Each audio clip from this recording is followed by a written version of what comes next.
Good day, guys, and welcome to my channel.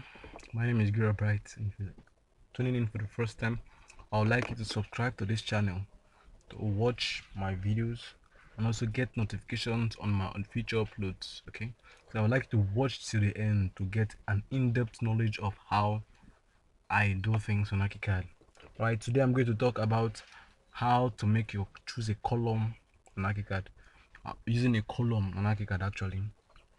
Okay, so there are different ways of putting a column on your drawing, on Archicad drawing. So here, right here, you have a column tool. Okay, but for me personally, there are different ways. You can use the morph tool to make a column. You can use the column tool to make a column. But personally, for me, I like going through the object. Okay, and it's the best one because there you have custom, you have nice Archicad custom columns already made. Okay, so let's go down to objects, double click on the object tool, and then what we want to do now is to go down to let's go down to, okay, we'll go down to building structures, and on the object, under object, go down to building structures, and here you can see structural elements.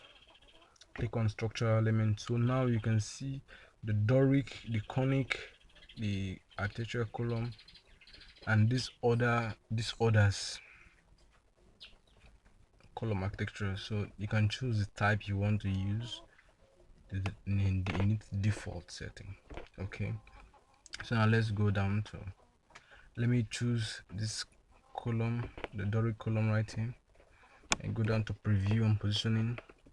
So here is the DPC, the base, the DPC actually. So I want to make it 450 above the normal ground level, which is the DPC. All right, then the base, the column is 450, but I want to make mine 300. And then for the height, I usually make use of 2700 because that is the height of my arc and what I'm doing currently now.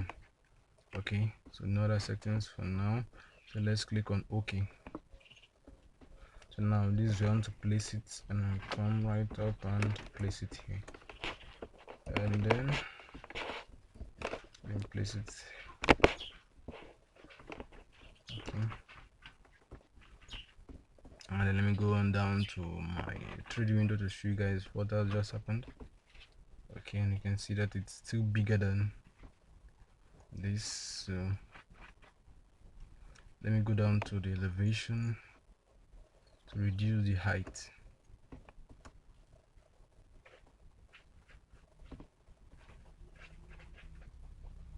I click on the move node and I take it downward 2.4. I click OK. Alright, let me go down to my, okay, here you go guys. This is how it's looking like. Very nice, simple and easy to use. Okay, there you go guys. Thanks for watching this video. Like I said earlier, there are different ways of making a column like this. You can either go through the object, or through the column, or still through using a morph tool. Thanks for watching, and I'll see you on my next video.